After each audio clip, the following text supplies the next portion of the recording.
اور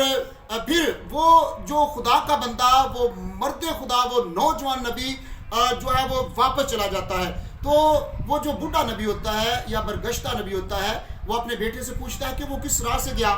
اور اس نے کہا کہ وہ فلاں راہ سے جو ہے وہ واپس چلا گیا ہے. اور پھر اس بوڑھے نبی نے اپنے بیٹے سے کہا کہ میرے گدھے پر زین کس دی جائے، میری سواری کو تیار کیا جائے، تاکہ میں جا کر اس نوجوان نبی کا جو مرد خدا ہے اس کا پیچھا کروں. اور جو ہی وہ گدھے پر بیٹھ کر اس کا پیچھا کرنے کے لیے گیا، تو واقعہ ہی اس بوڑھے نبی نے اس نوجوان نبی کو ایک بلوت کے درخت کے نیچے بیٹھے دیکھا اور اس کے پاس چلا گیا اور اسے کہا کہ چل میرے ساتھ میرے گھر میں، کیونکہ مجھے پتہ ہے کہ تو مرد خدا ہے اور میں تیری خدمت کرنا چاہتا ہوں، میں تجھے کھانا کھلانا چاہتا ہوں، میں تجھے پانی پلانا چاہتا ہوں. لیکن اس مرد خدا نے انکار کر دیا، جیسا اس نے یربعام نبی کو انکار کر دیا کھانا پینے سے. اسی طرح جب اس نے انکار کر دیا اس بوڑھے نبی کو، تو پھر بوڑھے نبی نے جو ہے وہ کہا کہ مجھے تیرے خدا کی طرف سے ایک فرشتہ ملا، وہ تیرے خدا کی طرف سے فرشتہ آیا اور اس نے مجھے سارا کچھ بتایا. حالانکہ فرشتے نے کچھ نہیں بتایا تھا، یہ سب کچھ اس کے بیٹے نے اسے بتایا تھا، اس بوڑھے نبی کے بیٹے نے. لیکن اس نے کہا کہ مجھے فرشتے نے بتایا ہے، اور اس نے جھوٹ بولا.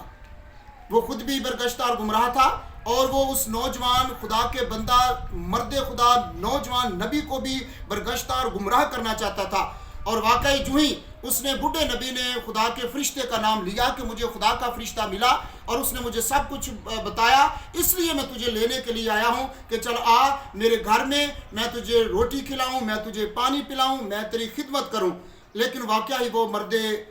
خدا کا نوجوان نبی جو ہے وہ اس گمراہی کی باتوں میں آ گیا اور وہ گمراہ ہو گیا. اور واقعہ ہی اس برگشتہ نبی کے ساتھ اس کے گھر میں وہ گیا، یعنی کہ بوڑھے نبی کے ساتھ نوجوان نبی اس کے گھر میں گیا اور جا کر اس نے کھانا کھایا اور اس نے پانی پیا، اور پھر اس بوڑھے نبی نے نوجوان نبی کی جو ہے وہ خدمت کی. یعنی کہ ایک برگشتہ نبی نے ایک خدا کے بندہ مرد خدا کی خدمت کی، اور اسی بات میں اور اسی برگشتگی میں، اس گمراہی میں جب وہ نوجوان نبی بھی آ جاتا ہے تو پھر وہ اپنی ہلاکت کا باعث بنتا ہے. آج کے دور میں بھی جو خدا کے سچے خادم ہیں، خدا کے سچے لوگ، ایماندار لوگ ہیں، یقیناً ان کو بہت سے لوگ کوشش کرتے ہیں کہ کسی نہ کسی طریقہ سے انہیں گمراہ کیا جائے، انہیں خدا کے کلام سے برگشتہ کیا جائے، خدا سے برگشتہ کیا جائے. اور میری التجا یہ ہے کہ پہلا سلاطین اس کا 13واں باب اس کو پڑھے اور اس خدا کے بندہ مرد خدا نوجوان نبی کو اور پھر اس بوڑھے نبی کو دیکھیے جو کہ برگشتہ اور گمراہ ہو چکا تھا. اس نے کس طرح سے جھوٹ بول کر جو ہے وہ اس خدا کے بندہ کو گمراہ کر لیا، اسے برگشتہ کر لیا. اسی طرح سے ہمیں بھی جو ہے وہ خدا کے کلام کے مطابق آگے بڑھنے کی ضرورت ہے، جیسا کہ بائبل مقدس بیان کرتی ہے. بائبل مقدس کو جب ہم پڑھتے ہیں، پہلا یوحنا کا خط اور اس کا دوسرا باب، یوحنا کا پہلا خط اس کا دوسرا باب اور اس کی 18ویں آیت سے جب ہم پڑھتے ہیں تو یہاں پر یوں لکھا ہے، یوحنا رسول کی معرفت لکھا ہوا، یعنی کہ پہلا عام خط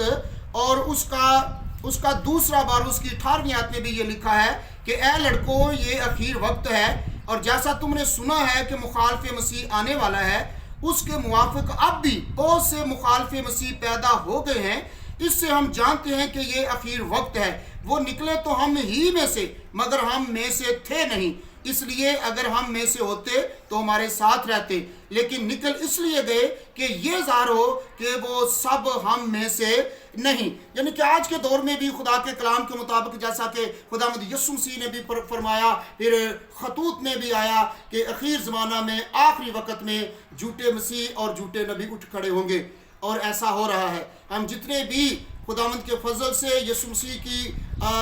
کے دیے ہوئے فدیہ یا اس کے صلیب پر بہائے گئے لہو کو مانتے ہوئے خدا کے فرزند ہیں، تو ہم سب کو ہر وقت جو ہے ایسی گمراہی سے اور ایسے گمراہ کرنے والے لوگوں سے جو ہے وہ بچنا چاہیے، جو کہ کہیں کہ بھئی یہ نئی نبوت ہے، یہ نیا کلام ہے، اور جو کچھ بائبل میں لکھا ہے اس سے ہٹ کر اگر آپ کو کوئی بھی کوئی ایسی تعلیم دیتا ہے آپ کو گمراہ کرنے والی یا آپ کو برگشتہ کرنے والی، تو پلیز خدا کا کلام ہمارے سامنے ہے، کلام کے سوا اور کوئی سچائی نہیں، یہی خدا کا کلام ہے، اس میں سے ہم ساری نبوتوں کو دیکھتے ہیں جو پوری ہو رہی ہیں۔ ایک طرف بائبل مقدس کو رکھ لیں، پڑھ لیں، اور دوسری طرف آج کے حالات حاضرہ کو دیکھ لیں تو سیم ہو رہا ہے، جو کچھ بائبل میں لکھا ہے وہی حقیقت ہے، اور جو کوئی بائبل مقدس کے مطابق غلطیوں پہلا باب اس کی 7ویں 8ویں آیت کے مطابق پولس رسول کہتا ہے کہ اگر کوئی آسمان کا فرشتہ بھی اس خوشخبری کے علاوہ کوئی بھی خوشخبری سناتا ہے تو وہ ملعون ہو۔ ہمیں یعنی کہ اسی کلام پر جو کہ خدا کا تحریر کرتا کلام ہے، ہمیں اسی کو ایمان سے قبول کرنا ہے، اسی کے مطابق چلنا ہے، اس سچے کلام یعنی بائبل مقدس کے علاوہ کسی آج کے دور کے کسی خادم کی کسی اور طرح کی نبوت کی جو ہے وہ آپ کبھی بھی جو ہے اس کا یقین نہ کریں، جو کچھ بائبل مقدس میں لکھا ہے وہی سچ ہے۔ زبور نویس لکھتا ہے کہ تیرا کلام جو ہے وہ سچ ہے، کلام جو ہے وہ صداقت ہے، یہ کلام ہے، یہی حقیقت ہے، اس لیے تو پولس رسول کہتا ہے کہ اگر اس کلام، اس انجیل، اس خوشخبری کے علاوہ جو ہم نے تمہیں پہنچائی ہے کوئی اور اگر آسمان کا فرشتہ بھی خوشخبری دے تو وہ ملعون ہو۔ ہمیں ہر وقت جو ہے وہ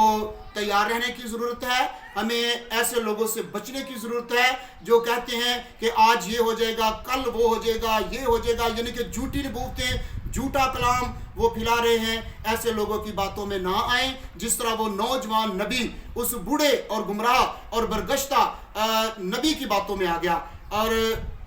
وہ بھی اپنی جان سے ہاتھ دھو بیٹھا۔ ہم بھی کبھی خدا کے کلام سے برگشتہ نہ ہوں۔ یہ جو کچھ بائبل مقدس میں لکھا ہے یہی اٹل ہے، یہی حقیقت ہے، یہی سچ ہے۔ اس کے علاوہ کلام کی بات کے علاوہ کوئی بھی اگر آپ کو کلام سے ہٹ کر تعلیم دیتا ہے، کوئی نبوت کرتا ہے تو پلیز نہ مانیے گا، صرف خدا کا کلام ہی حقیقت ہے۔ آئیے اس کلام کو قبول کریں، یسوع مسیح کو اپنی زندگی میں اپنا شخصی نجات دہ قبول کریں، یسوع مسیح کی صلیب پر، اس کے کفارے پر، اس کے فدیے پر ایمان رکھیں اور یہی جو ہے تعلیم دوسروں تک پہنچائیں۔ خداوند اس کلام کی برکت ہم سب کو کثرت سے عطا کرے، آمین۔ God bless you.